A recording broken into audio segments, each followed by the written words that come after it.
Hoje, o nosso tema é Valentine's, né? E se nós fôssemos dar um título à palavra de hoje, ao sermão de hoje, poderíamos dizer amigos de fé. E para isso eu os convido para uma leitura em Marcos capítulo 2, os 12 primeiros versículos. A palavra de Deus diz assim: Dias depois entrou Jesus de novo em Cafarnaum e logo correu que ele estava em casa. Muitos afluíram para ali, tantos que nem mesmo junto à porta eles achavam lugar, e anunciava-lhes a palavra. Alguns foram ter com ele conduzindo um paralítico levado por 4 homens. E não podendo aproximar-se dele por causa da multidão, descobriram o eirado no ponto correspondente ao em que ele estava, e fazendo uma abertura, baixaram o leito em que jazia o doente. Vendo-lhes a fé, Jesus lhes disse ao paralítico: Filho, os teus pecados estão perdoados. Mas alguns dos escribas estavam assentados ali e arrazoavam em seu coração: Por que fala ele deste modo? Isto é blasfêmia. Quem pode perdoar pecados senão um, que é Deus? E Jesus, percebendo logo o seu espírito, por seu espírito, que eles assim arrazoavam, disse-lhes: Por que arrazoais sobre estas coisas em vosso coração? Qual é mais fácil dizer ao paralítico: estão perdoados os teus pecados, ou levanta-te, toma o teu leito e anda? Ora, para que saibais que o Filho do Homem tem sobre a terra autoridade para perdoar pecados, disse ao paralítico: Eu te mando, levanta-te, toma o teu leito e vai para a tua casa. Então ele se levantou e no mesmo instante, tomando o leito, retirou-se à vista de todos, a ponto de se admirarem todos e darem glória a Deus, dizendo: Jamais vimos coisa assim. Esta é a palavra de Deus. Feche os teus olhos. Deus Pai, em nome de Jesus Cristo, pedimos, Senhor, a ação do Teu Santo Espírito sobre os nossos corações. Ó Deus, para que, Senhor, nós possamos dela tirar proveitos para as nossas vidas. Abra, Senhor, nossas mentes e corações, e assim, Senhor, fala-nos nesta noite. Nós te oramos em nome de Jesus. Amém. Amém. Pode sentar, irmãos.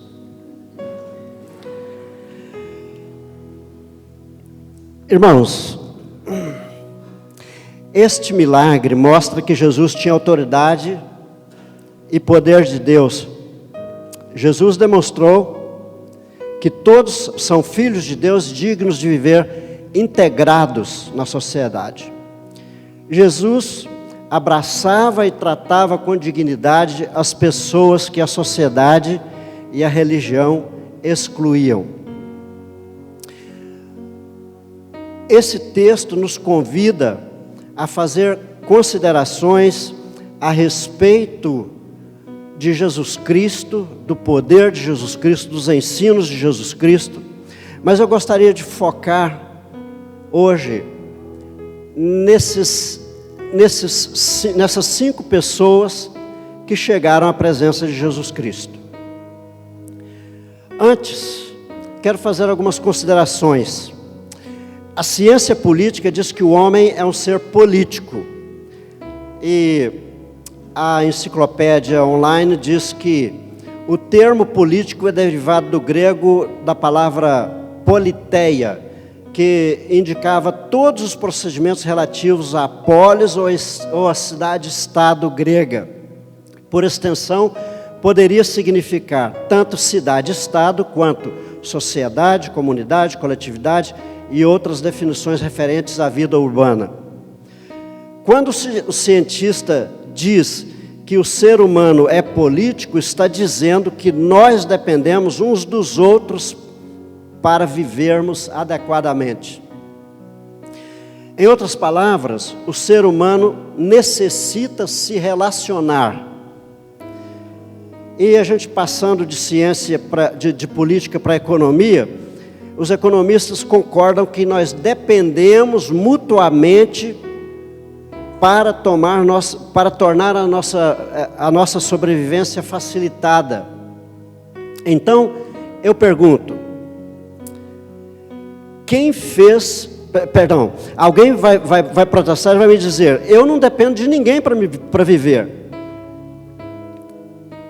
Mas aí eu pergunto, quem fez a sua roupa, o seu carro, produziu a sua comida, os hospitais, o conhecimento médico que as pessoas têm para cuidar da sua saúde?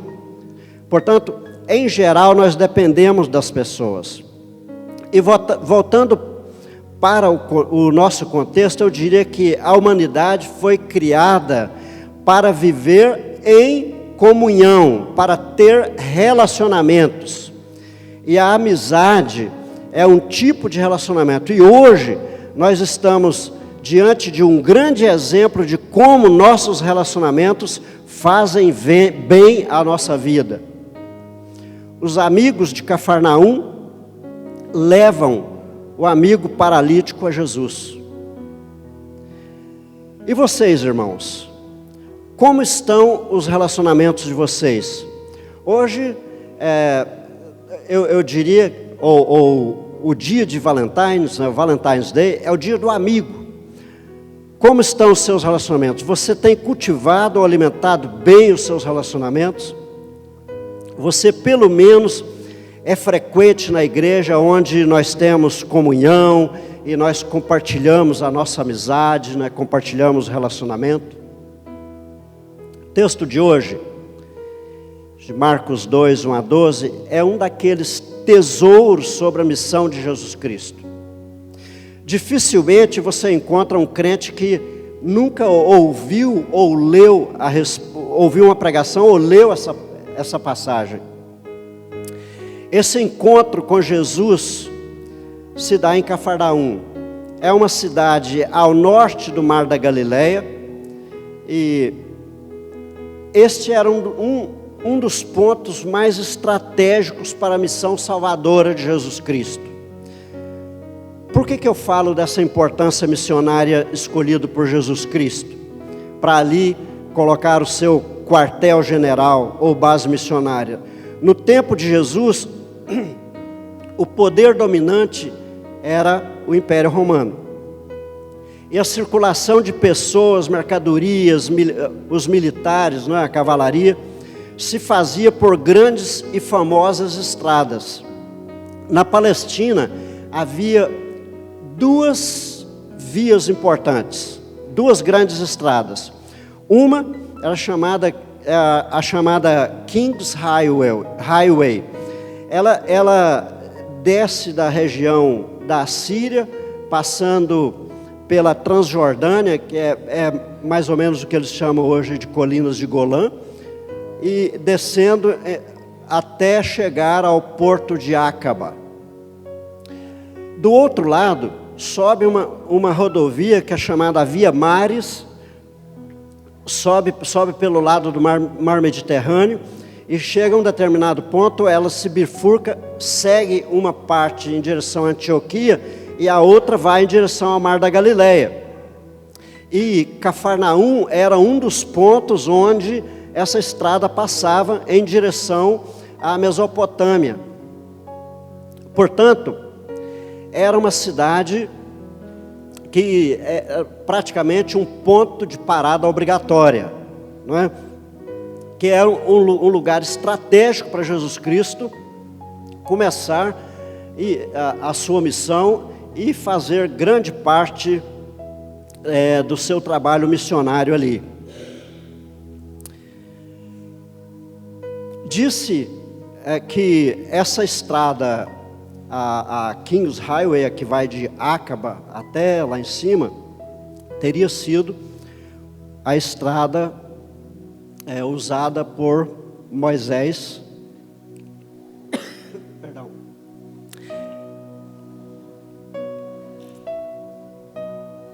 levando o povo para Canaã. Essa via maris, ela é referida na Bíblia. Ela é referida por Mateus capítulo 4, verso 15, citando Isaías 9:1, quando ele diz: caminho do mar, ou seja, terra de Zebulon e terra de Naftali, caminho do mar, além do Jordão, Galiléia dos gentios. Portanto, uma estrada antiga.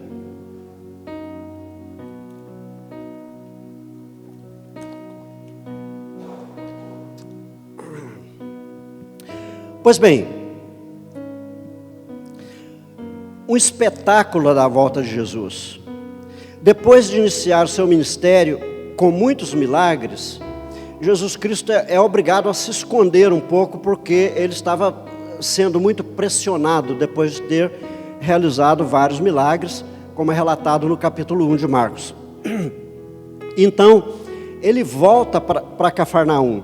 O texto diz que a casa onde ele estava se encheu de tal forma que nem do lado de fora se encontrava espaço.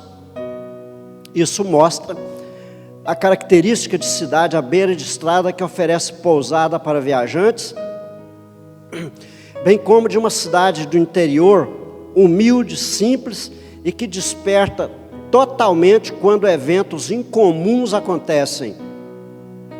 O que estava acontecendo, na realidade, não era nem incomum, era sobrenatural, era a presença do Mestre Jesus na cidade. Portanto, todos queriam afluir para ouvir Jesus ou ser tocado e curado por Jesus Cristo. Há coisa mais espetacular do que o ambiente onde Jesus está? Ali tudo pode acontecer. Cegos voltam a ver, surdos a ouvir, doentes são curados, aleijados andam e o Espírito de Deus se manifesta. É nesse ambiente que vemos o maior ato de amizade do ser humano, que ficou registrado na história e anunciado em pregação do Evangelho de Cristo em todas as partes do mundo, o maior ato de amizade de todos os tempos. Os amigos de Cafarnaum.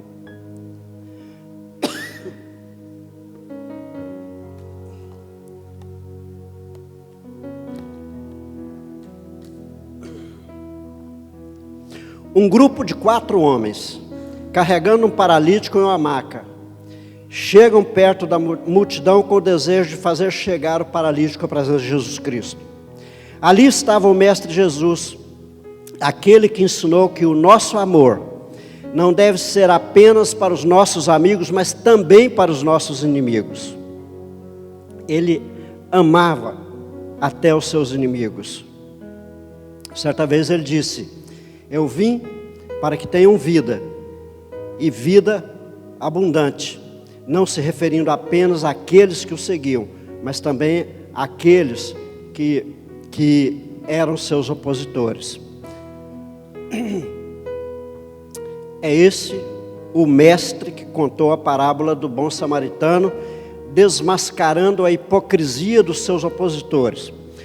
Mais uma vez, aqui vai acontecer um episódio poderoso para desmascarar a hipocrisia deles, bem como para fortalecer a fé de muitos fiéis seguidores. É nesse momento que o teto começa a se mover, a ser desmontado. Alguns argumentam que a casa onde Jesus estava era a sinagoga de Cafarnaum. Ainda hoje, 2 paredes dessa sinagoga estão de pé e tem algumas colunas também em pé. Mas outros dizem que era a casa de Pedro e André, onde a sogra de Pedro foi curada por Jesus Cristo. Mas o importante é que eles conseguiram uma passagem para colocar o paralítico frente a frente com Jesus.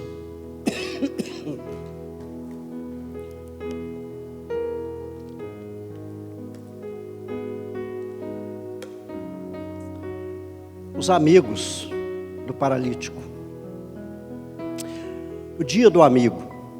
Esta semana, Valentine's Day, dia do amigo, é um tempo de lembrarmos dos nossos mais chegados pela importância deles em nossas vidas. Você tem amigos? Nós sempre temos alguns mais chegados, outros menos. Entre os mais chegados estão os nossos familiares. Mas Provérbios diz que há amigos mais chegados que irmãos. O que nós vemos em Cafarnaum é o maior ato de amizade e companheirismo de todos os tempos. Nós encontramos na Bíblia vários relatos de amizades. O apóstolo Paulo tem um relacionamento não só ministerial com os seus assistentes, mas também de amizade. Tito e Timóteo são exemplos disso. Barnabé foi também amigo e companheiro de ministério de Paulo. Jesus Cristo mesmo foi amigo da família de Lázaro, irmão de Maria e Marta. Maria, aquela que derramou perfumes em Jesus Cristo.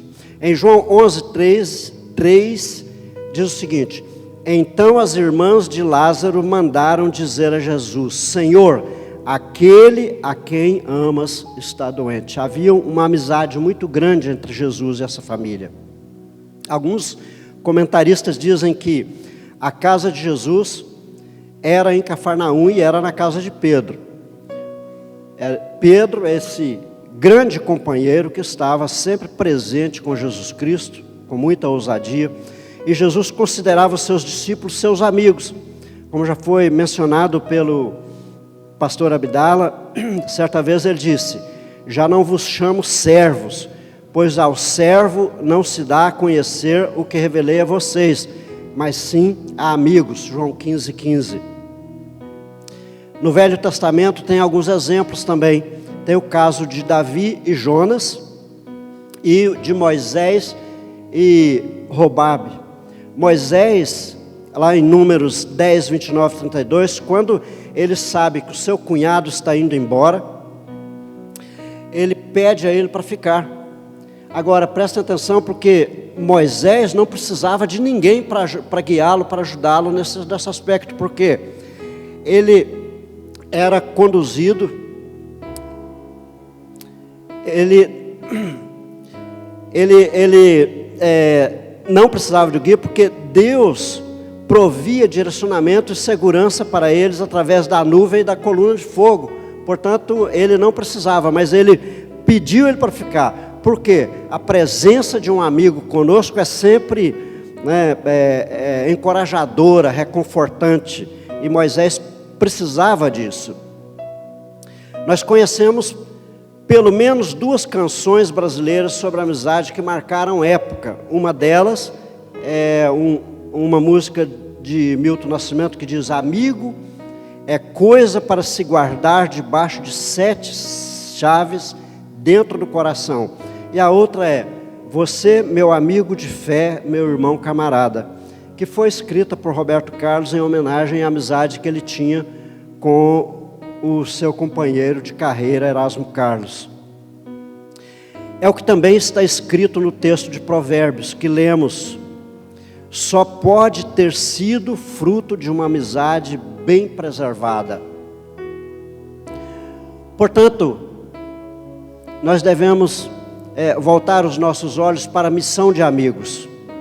Os testemunhos de cristãos que chegaram a Cristo por intermédio de amigos são muitos e bonitos. Eles revelam o caráter amigo de Cristo. Jesus se fez amigo de quem ele queria ensinar e escolheu os amigos para dar os seus últimos ensinamentos. Para Jesus, falar aos 12 que o Pai tinha lhe dito era sinal de amizade incomparável, como nós vimos em João 15:15. Só amigos poderiam resistir ao que viria adiante, um sentimento de abandono, de medo, de tristeza, de traição e de negação. Nesse texto de Marcos 2, 1 a 12, Jesus vê a fé dos amigos do paralítico, vê a fé do paralítico e de seus amigos. E em seguida ele pronunciou uma das declarações mais importantes e preciosas que Deus pode fazer em relação ao pecador: os teus pecados estão perdoados.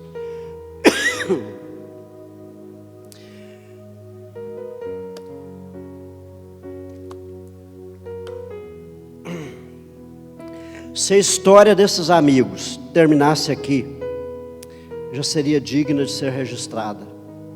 A ação desses amigos não só conquistou perdão de pecados, a amizade daqueles homens lhe possibilitou a sua cura pelo Mestre Jesus. Irmãos, é esse o resultado que se alcança quando nós combinamos fé e amizade.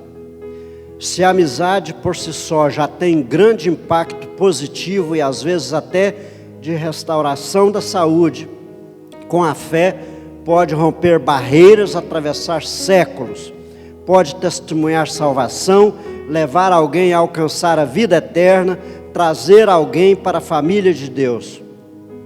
Com a amizade, nós podemos glorificar a Deus através de nossas vidas e de nossas ações. Portanto, eu proponho uma campanha do amigo. Muitas vezes, amigos levam amigos a Cristo. É isso que nós propomos aqui. Nós podemos juntar esforços numa campanha do amigo, pois através de nós, Jesus Cristo poderá fazer a obra de salvação na vida de nossos amigos. Você certamente tem muitos amigos e entre eles, muitos ainda não têm a salvação. Embora você queira que eles venham para o reino, não teve ainda aquelas circunstâncias ou aquela oportunidade apropriada para você trazê-lo à igreja ou falar de Cristo para ele. Nesta campanha você pode conseguir fazê-lo.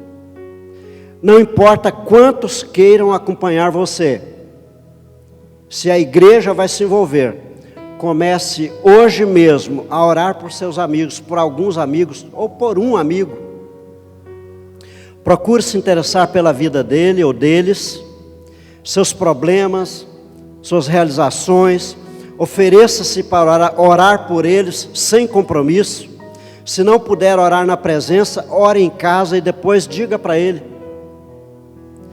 Quando houver oportunidade, convide-o para vir à igreja, e o Espírito Santo vai se encarregar de fazer com que ele ouça e apreenda a mensagem de salvação.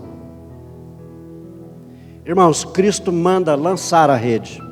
Muitas vezes serão os próprios amigos que terão que tomar providências quando precisam de perdão dos pecados. Precisam de assistência, de consolo, de conforto, de cura.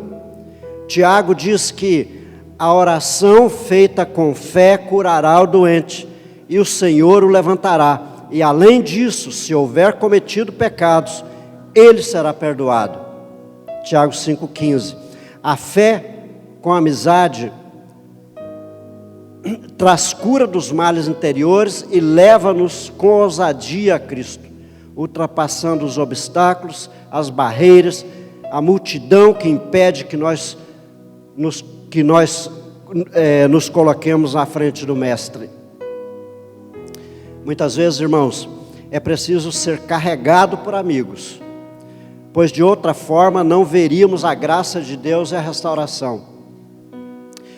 Seus amigos certamente não estarão precisando de ser carregados como o paralítico de Cafarnaum, mas eles precisam ser levados à mensagem salvadora de Cristo, e assim receber o perdão dos pecados e a entrada no reino de Deus. Irmãos, a amizade é digna de ser guardada no peito, mas a fé é digna de ser anunciada a todos. Porém, aos nossos amigos, precisa ser falada com ousadia. A amizade e a fé na vida cristã devem ser inseparáveis.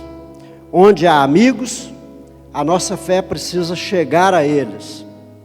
Nas adversidades dos tempos que nós vivemos, nós precisamos preservar os nossos amigos mais próximos, os amigos de nossa comunidade, para que tenham a oportunidade de receber a mensagem das boas novas de salvação em Cristo, a mensagem de fé restauradora. Eu quero concluir aqui, dizendo que ter amigos pode ser melhor que ter irmãos, mas o melhor mesmo é quando ambos se juntam e venham a ser as duas coisas ao mesmo tempo no reino de Cristo na igreja.